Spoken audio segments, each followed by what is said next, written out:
What's good, listeners? Our guest live on Strike a Chord is rock and roller from Austin, Texas, who has garnished over 4.5 million streams on Spotify, is DEMI the Daredevil, live on the Chris Collins Show, Millennial Talk Show. How's it going, my man? What's up, man? Can you hear me all right? Yeah, absolutely. We're glad to have you on, brother. How you been? Hey, I've been good. I was just listening to you guys talk, and there was a little bit of a lag, so I was getting into what you were talking about with TikTok and some crypto. So it's very cool topics you're covering. Well, is there anything that kind of stuck out with you? I mean, that you kind of feeling in the mix? I thought it was interesting that TikTok was like hurting mental health. I don't know if that was compared to the other platforms, but that's pretty interesting because I hear both sides. I hear that TikTok is like, oh, this is where we can be honest and it's more uplifting, but at the same time, it seems like all social media is like making us more envious and more destructive in that way. So I know that it doesn't seem like it's got good and bad, but it's interesting.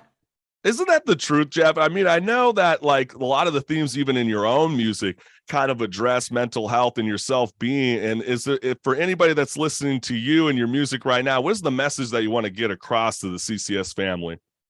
Oh man, well, I think a lot of it is it's deep, meaningful, substantial subject matter. So like when I'm thinking about my I still go through existential crisis all the time, but like when I was deep into that, when I was a little bit younger, it seemed like there was nobody that was caring about talking about deeper topics of psychology or philosophy or spirituality, just these questions where we're confused and we're scared about how life works. So that's the main thing I want to give answers to certain things like that and help people in that scary place. And also just creating a place, like a safe, creepy place, we say, where you can come and talk about your weird life and not have any judgment and be an accepting place. So I think we all need to be honest and not kind of bottle it up and just kind of be ashamed of what we're really going through. So that's really those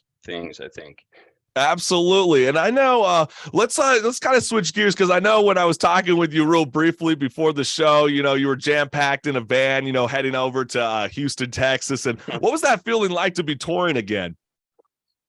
Well, we just it was great. We just got off a tour in November with a TikTok artist, TX2 in November, and that was really a great experience. We were, but it was amazing and also very hard on the body a little bit. We were sleep deprived, but it was very fun.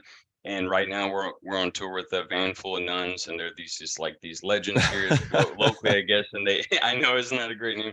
Yeah, you got me laughing. Yeah, I can only imagine what a van full of nuns and virgins. Is that what you said? Yeah, dude. I thought when I first heard that name, I thought it was literally they're all like going to be dressed as nuns in a van. But they just, I think that's a great name. Yeah, I like how the nuns and the devil are traveling together. Yeah, I was just about to say that, Marissa. I was like, that's hilarious. But Jeff, we compliment each other so well. Yeah. Yeah, absolutely. And I know, Jeff, it's my understanding that DEMI the Daredevil got started during a tennis match.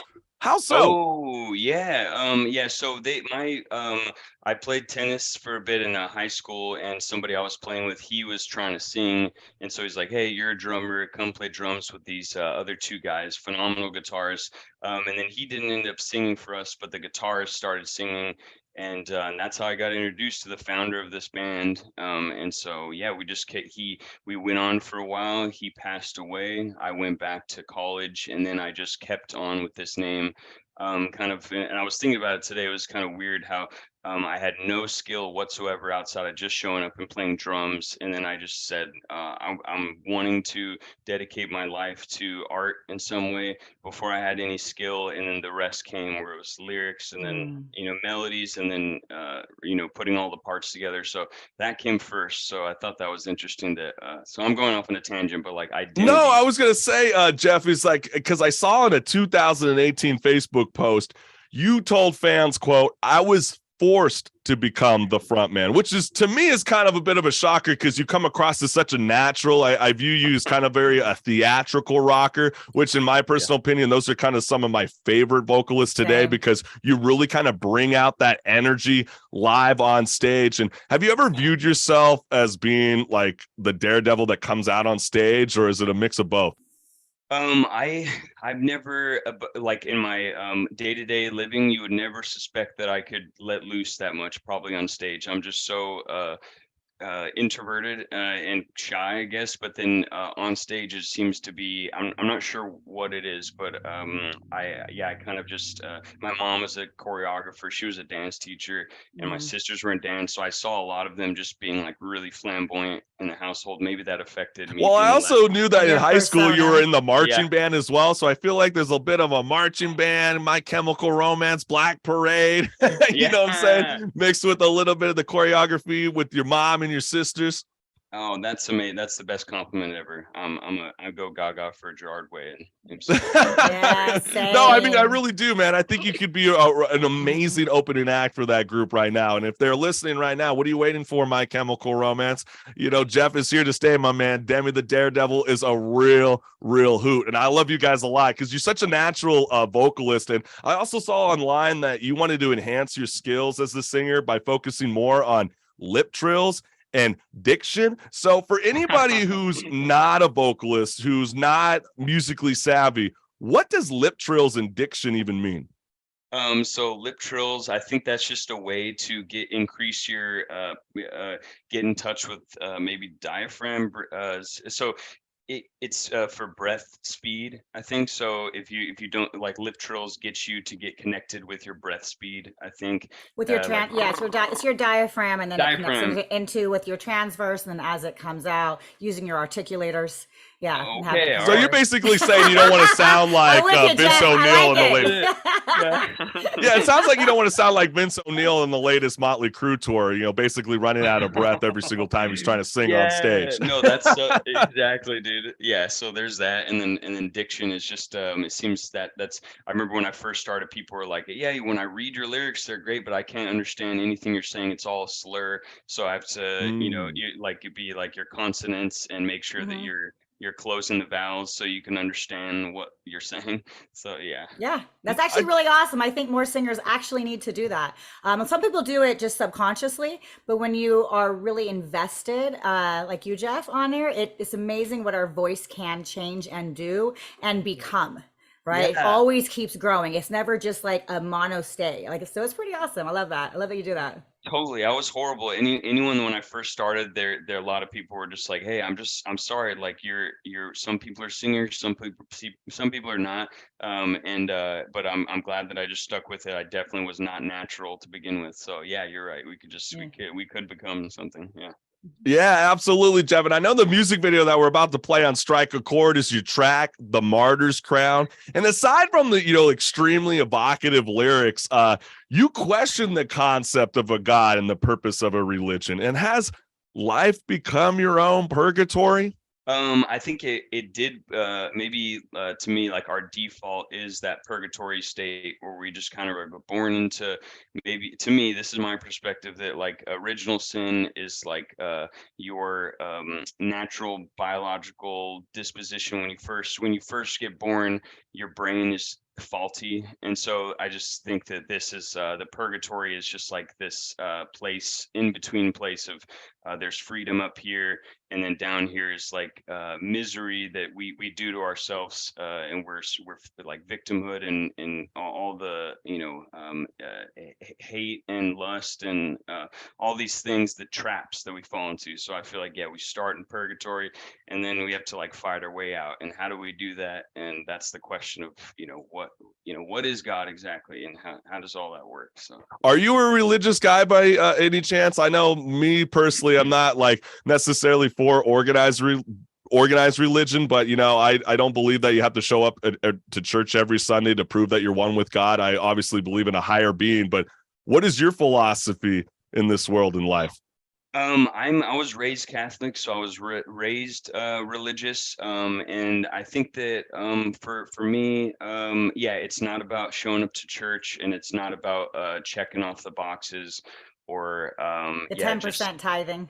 Oh yeah, I'm going to heaven. 10%, baby. That's 10%. right. Yeah, dude, totally. Yeah, I think that it all comes down to like, what are these messages and how do they serve us? What's the point of them? And if we don't understand the point of them, then it doesn't work. And so like I've seen, so you can have people praying nonstop and it's still, life doesn't work out. And sometimes it's just a total tragedy where they just starve to death. And I just think that yeah, it's good to break it down. And some people, I'm so jealous that they are able to have faith right away. But how do we get to that open place and believe and trust life more? And what are these laws of life that we have to follow? So I'm a big into like, you got to have a still mind, you got to have gratitude, you got to change your belief system, because your subconscious just does whatever you tell it to. So I think it's about feeding ourselves these affirmations so it automatically works for you. So I think that's like the stuff that the Bible is saying. But we get caught up, I think, in the narrative a little bit too much and take it too literally. So Absolutely. And I think that's the beauty about your music. And that's why I love your new EP, My Purgatorium, because it's very thought provoking. It definitely makes you want to listen to the EP over and over again to kind of truly get a sense of what Jeff is thinking, but also kind of think about what you were just stating right now. What does your faith mean to you? And I think that's something that everybody has to discover, because you're going to, after all, you're going to have to move that soul train. No one's going to do it for you. And let's go ahead and play Demi the Daredevil's music video, The Martyr's Crown, live on the Chris Collins Show, Millennial Talk Show.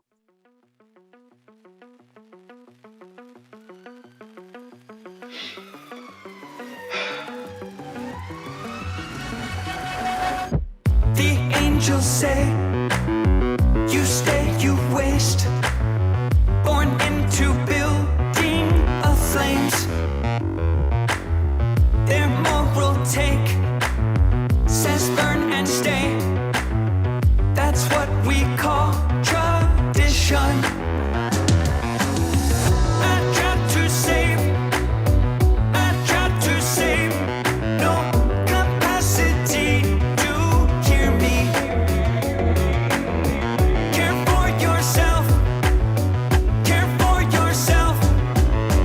If you won't, no one will help. The martyr's crown, the martyr's crown. I cry at the moon, it shrugs its shoulders at the view. The martyr's crown is thrown out the window. Violent always, I make my way.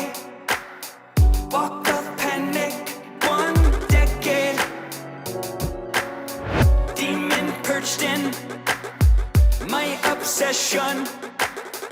Hate things in you, stuck in me. I found a way, but I found a way through sick maze of my psyche. Face down in mud, those hurry up. Hex off your smoke, illusion. The martyr's crown, the martyr's crown. I cry at the moon, it shrugs its shoulders at the view. The martyr's crown is thrown out the window. So far, so distant, I watch this collision. Teardrops fall on our photographs, tossed in the fire. The martyr's crown, the martyr's crown. I cry at the moon, it shrugs its shoulders at the view. The martyr's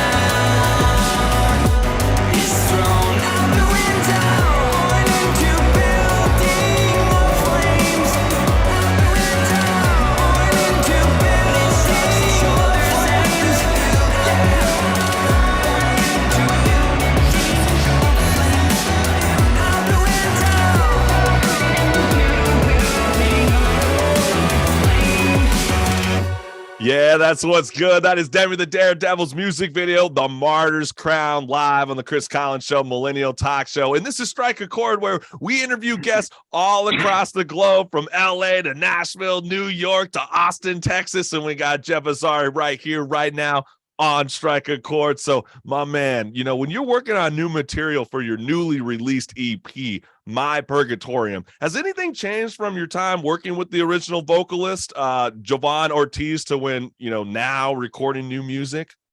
Definitely. It's just a total 180. He was very maybe more pop I'm kind of saying like pop culture centric, and more clever. Like, he was really clever with his words, and then I think that mine takes an ominous turn. It just is, I don't know if that's the right word. It just seems to be more it's for the emos. It's like you're A little going through a lot. darker. It's a little darker. It A makes little you darker. really tap into that part of your soul that we try to hide when we go out into public. Yeah, totally. That's it. Yeah. No, absolutely. And what I was reading about you when it came to this brand new EP, My Purgatorium, kind of the theme of this record kind of came by accident. You kind of noticed that like a lot of the themes kept kind of questioning the idea of organized religion. Obviously, you brought up at the first block how you were raised Catholic, and even after the release of this record, have you discovered anything new about yourself? So I guess, it wasn't planned at all. Like, I was working on something called University Series. It was just like, okay, this concept album when I was in college, and then my manager, before we had this label, he was just like, oh, the EP, like, don't do an album if you're not signed. So I was just starting to work on singles, and then the singles all had just like this trend of all this religious words and imagery inadvertently. So then that's how that came about. And yeah, I guess I was just kind of like realizing how unsolidified, unsolved my beliefs were with spiritual stuff, and in just kind of the effects of trauma. So I was working on trauma and talking about mental disability, having bipolar disorder, and then just the effects of bullying, and then religion, just getting those beliefs a little bit more clear. So Absolutely. And I know, Jeff, what's something that just stuck with me right now is, I'm going to bring Marissa back up on screen, because this has been an ongoing debate throughout season 13. And one of the debates has been, what you just said right now. Your manager was like, hey, man, I know you want to focus on, writing about the lifestyle, about your college, ordeal. But, I want you to kind of focus on writing more singles than actually developing a record. And this has been a big topic of debate, because this is one of the things I feel like is hurting the rock and roll industry right now, where I feel like I always love to listen to my records front to back. I feel like they tell a story. And I think I'm a single fanatic. It definitely tells something. But what is your philosophy moving forward into 2023? Is that something that you want to implement a little bit more? Is just only producing singles and less of a full-length album? I think that the label I'm working with, Adventure Cat, they were kind of saying, hey, some bands are single bands and some are album bands, and you seem like you're an album. Okay, well, that's band. Interesting with Adventure Cat Records. So with that being said, how do you view yourself? Do you view yourself as a singles band, or do you view yourself as a full-length album artist? I want to do, I think, practically speaking, in terms of just making ends meet and surviving, like, it maybe makes sense to do the singles at least, because it's quicker, and you see the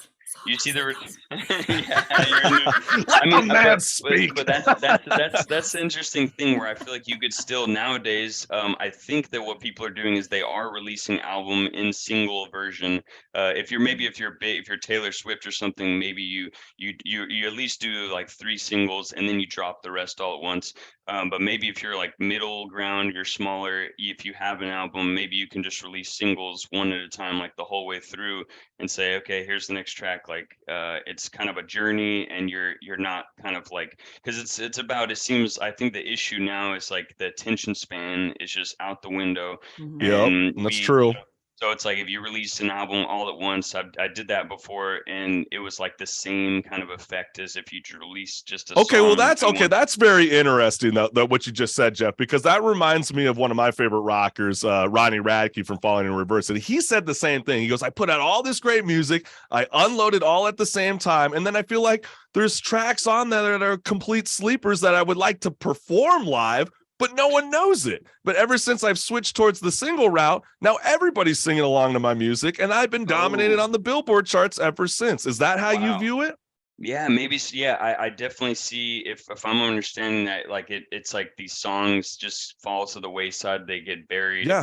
And so, yeah, I think that it would be stronger if it's just one at a time, and then you can actually sit with, oh, I only got, it's like an episode. It's like the way you notice, like with Netflix for a while, it seemed like it's like, okay, it's all released and everybody binges it in one day. Yeah. And then they're And then done. And then they forget. Disney teases you with one episode a week. Yeah, Like a and little now- single. You and see now- that? and HBO It's all about is the money. doing that too. Yeah, right. So, dude, yeah. So that's what I feel like they picked up on that, and now they're saying no, they're going back to just episodes. So I think maybe episode or So like, basically, what it is that Marissa's right once again. Singles rule. Singles rule. but if But it's in albums the- are beautiful. I love albums. I buy the whole album, but I'm a Yeah. fanatic with singles.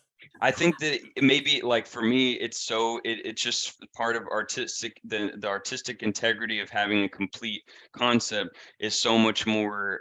It means so much more. So I think that maybe you could do both. I'm hoping that we can kind of do both. I would like to think that we Aw. could do both as well. I mean, obviously the hip hop industry has been able to figure it out. I think rock and roll is kind of trying to dip their toes into it. Obviously, you're definitely figuring that as well as a young artist, and you got a lot of great things coming for you, my man. And I know one of the music videos that we're about to be playing right now on Strike a Chord is your really kick-ass music video. It's called Withering Heights. You can find this on his brand new EP, My Purgatorium, out now wherever you listen to music. So for anybody who hasn't heard Demi the Daredevil's track, you're about to hear it right now. This is Withering Heights.